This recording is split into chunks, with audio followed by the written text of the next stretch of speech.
Hindi inaasahan ni Professor Lee Jokyo na mayroon siyang makikitang dalaga sa loob ng kanyang bakuran na tila ba sobrang komportable nito sa pagtulog doon, nang biglang dumating rin si So Ji-woo na siyang student naman ni Mr. Lee at agad na tinanong ang dalaga na kung paano raw ito nakapasok sa loob. Sambit naman ni Yeongyu na sa likod daw siya dumaan dahil mayroong hagdan ang nakalagay doon, sabay mabilis rin umalis si Yeongyu matapos itong makausap ng dalawa.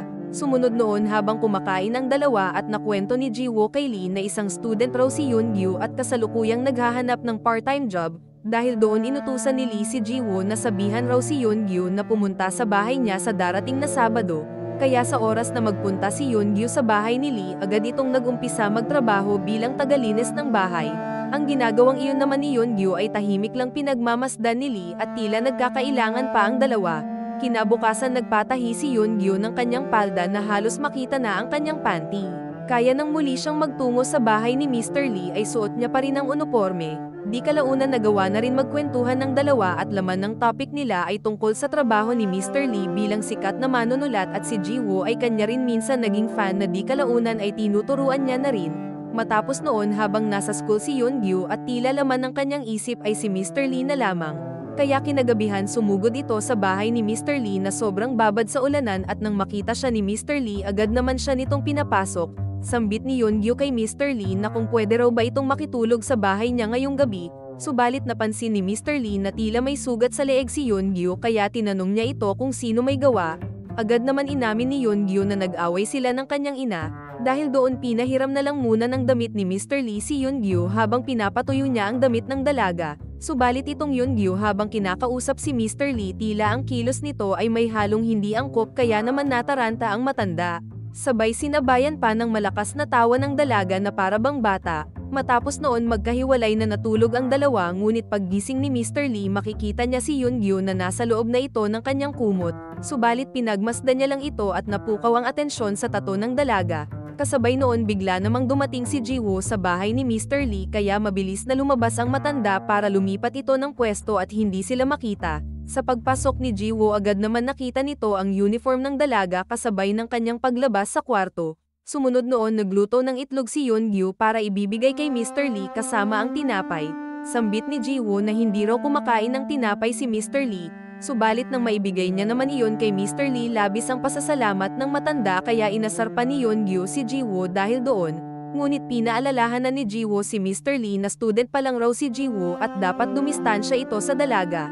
Ganun pa man tila mas nagiging close naman ang dalawa kaya itong Ji-woo tila mas nainis na rin. Nang minsan umakyat sa bundok ang tatlo sinabihan ni Ji-woo si Yeongyu na tumigil na raw ito sa pagpunta sa bahay ni Mr. Lee. Sambit ni Yeongyu na si Mr. Lee daw ang nagpapapunta sa kanya at binigyan pa siya nito ng kopya ng susi. Dahil sa inis tinabig ni Ji-woo si Yeongyu habang nagsasalamin na dahilan ng pagbagsak ng salamin sa bangin. Labis na nadismaya si Yeongyu dahil regalo pa raw sa kanya iyon ng kanyang ina. Ngunit nang makita iyon ni Mr. Lee agad niya itong kinuha sa baba kahit pa sobrang delikado. Kaya nang maibalik niya ito kay Yeongyu labis tuloy ang pasasalamat sa kanya at niyakap pa siya ng mahigpit. Sumunod na araw excited na inaya ni Yeongyu si Mr. Lee na lalagyan niya raw ito ng tato kagaya ng sa kanya, subalit sa kalagitnaan ng tatuan ng dalawa nag-imagine naman si Mr. Lee na bumalik ito sa kabataan niya habang kasama si Yeongyu, sabay masaya rin silang naghahabulan at dumating sa punto na iba na ang kanilang ginagawa, makikita kasi doon na dahan-daang naghuhubaran ng damit ang dalawa na tila iba na talaga. Naputol na lang iyon nang tinabig na siya ni Yeongyu at pinakita sa kanya ang tato na parehas sila. Subalit ang mga nangyayaring iyon sa dalawa ay unti-unting sinusulat ni Mr. Lee na tila bumubuo ito ng storya galing lamang sa kanyang imahinasyon, habang si Ji-woo ay stress na sa kanyang sarili dahil hindi ito makabuo ng maayos na storya para sa kanyang libro, kaya tinawagan nito si Yeongyu para bilhan siya ng gamot, ngunit pagtungo ni Yeongyu ay agad itong hinila ni Ji-woo sa damit at sinasabihan niya ito na kung ano raw ba ginagawa nito kay Mr. Lee. Hindi naman maintindihan ni Yeongyu kung bakit ganun na lang ang turing sa kanya ni Ji-woo. Natigil na lang iyon nang makita ni Ji-woo na may sugat na si Yeongyu at binigyan niya ito ng pamunas. Isang araw habang naglilinis si Yeongyu sa room ng mga libro ni Mr. Lee habang naroon si Ji-woo pagbabawalan siya nito na huwag galawin ang lamesa na naroon dahil magagalit raw si Mr. Lee. Subalit itong Yeongyu tila ayaw papigil at inaasar pa si Ji-woo hanggang sa naghilahan na sila. Umakyat si Yeongyu para tawagin si Mr. Lee habang si Ji-woo makikita niya doon ang sulat ni Mr. Lee na tungkol kay Yeongyu. Ngunit binitawan niya rin agad nang dumating na ang dalawa. Kinagabihan muling binasa ni Ji-woo ang sulat ni Mr. Lee na tungkol kay Yeon-gyu at tila naging interesado na siya dito. Kaya hindi na ito nakatiis at ninakaw niya na rin iyon at mukhang may balak pang gawin. Kaya di nagtagal may pumunta sa bahay ni Mr. Lee na kapwa niya manunulat at sinabi sa kanya na ang bagong release na libro raw ni Ji-woo ay sobrang nag-hit. Subalit nang malaman ni Mr. Lee na tungkol kay Yeon-gyu ang storya kaya mabilis itong nagpunta sa kanyang room para tignan ang ginawa niyang storya. Pumunta rin ito sa bookstore at tinignan ang libro ni Ji-woo para siguraduhin kung tama ang kanyang hinala, kaya kinabukasan nang magtungo si Ji-woo sa bahay ni Mr. Lee agad siya nitong kinumpronta tungkol nga sa pagnakaw sa kanya ng sulat. Paliwanag ni Ji-woo na bakit nahihiya raw ba si Mr. Lee na malaman ng lahat ang tungkol sa kanila ni Yeon-gyu. Sa hindi inaasahan nakita naman ni Yeon-gyu ang pagtatalo ng dalawa kaya agad rin umalis ang dalaga. Kinagabihan bumalik si Yeon-gyu sa bahay ni Mr. Lee ngunit ayaw na siyang pagbuksan nito at tila nahiya na sa sarili. Matapos noon pumunta na lang si Yeon-gyu sa apartment ni Ji-woo habang binabasa niya ang libro. Nagalit rin siya kay Ji-woo dahil sa pagnakaw niya nga ng storya ni Mr. Lee. Humingi naman ng pasensya si Ji-woo kay Yeon-gyu dahil sa nangyari. Ang hindi alam ng dalaga na siya na pala ang pinag-aawayan ng dalawa. Sumunod noon habang magkasama ang dalawa sa sasakyan at itong Ji-woo ay biglang hahalikan si Yeon-gyu na pinigilan din naman agad ng dalaga. Sambit ni Yeon-gyu na para saan raw ang halik na iyon. Sagot ni Ji-woo na lonely lang daw siya kaya niya nagawa iyon.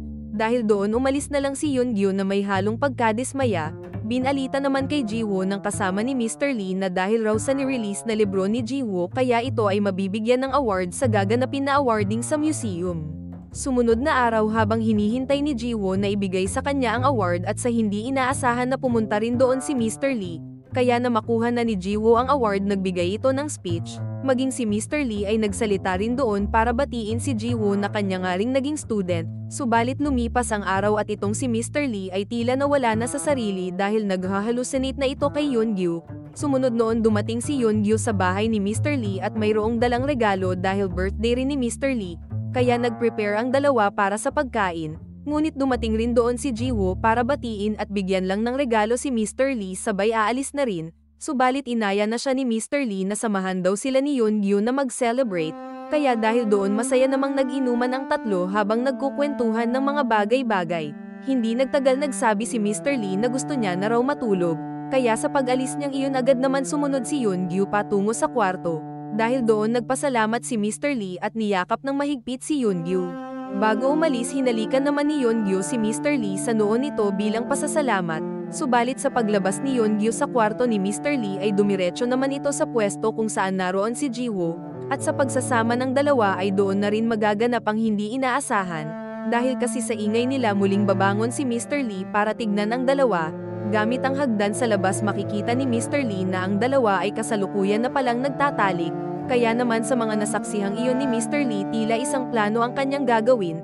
Pumunta ito sa sasakyan ni Ji-woo para sirain ito, kasabay noon ang sarili niyang sasakyan ay tinanggalan niya naman ng preno at iniwan ang susi doon. Alam kasi ni Mr. Lee na sasakyan niya ang gagamitin ni Ji-woo kapag ito ay aalis na, kaya gaya ng inaasahan umalis si Ji-woo gamit ang sasakyan ni Mr. Lee na walang preno. Dahil doon bumangga ito ng bahagya lamang at agad niya rin pinaayos, ngunit sinabi ng mekaniko kay Ji-woo na sinadya raw na alisin ang preno ng kanyang gamit na sasakyan at balak siyang patayin.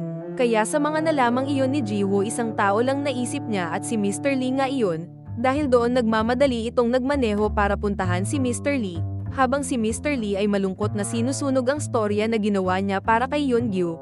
Ngunit itong Ji-woo muling madidisgrasya dahil sa bilis magmaneho na dahilan ng kanyang katapusan, habang itong Yeon-gyu ay naka-receive ng tawag kay Mr. Lee at sinabing pinatay niya raw si Ji-woo, kaya agad umalis si Yeon-gyu para tumungo sa bahay ni Mr. Lee. Ngunit sa daanan ay makikita niya ang sasakyan ni Mr. Lee na kasalukuyang kinukuha naman na ng crane. Sumunod na araw pumunta ng bookstore si Yeon-gyu para basahin muli ang libro ni Ji-woo, kaya sa pagkakataong iyon ay doon na rin napagtanto ni Yeon-gyu ang lahat. Matapos noon pumunta si Yeon-gyu sa bahay ni Mr. Lee at may dalang bulaklak, ngunit ang sitwasyon naman ni Mr. Lee ay sadyang pinabayaan na niya ang sarili. Lumapit si Yeon-gyu para kausapin si Mr. Lee at magpasalamat na rin sa lahat.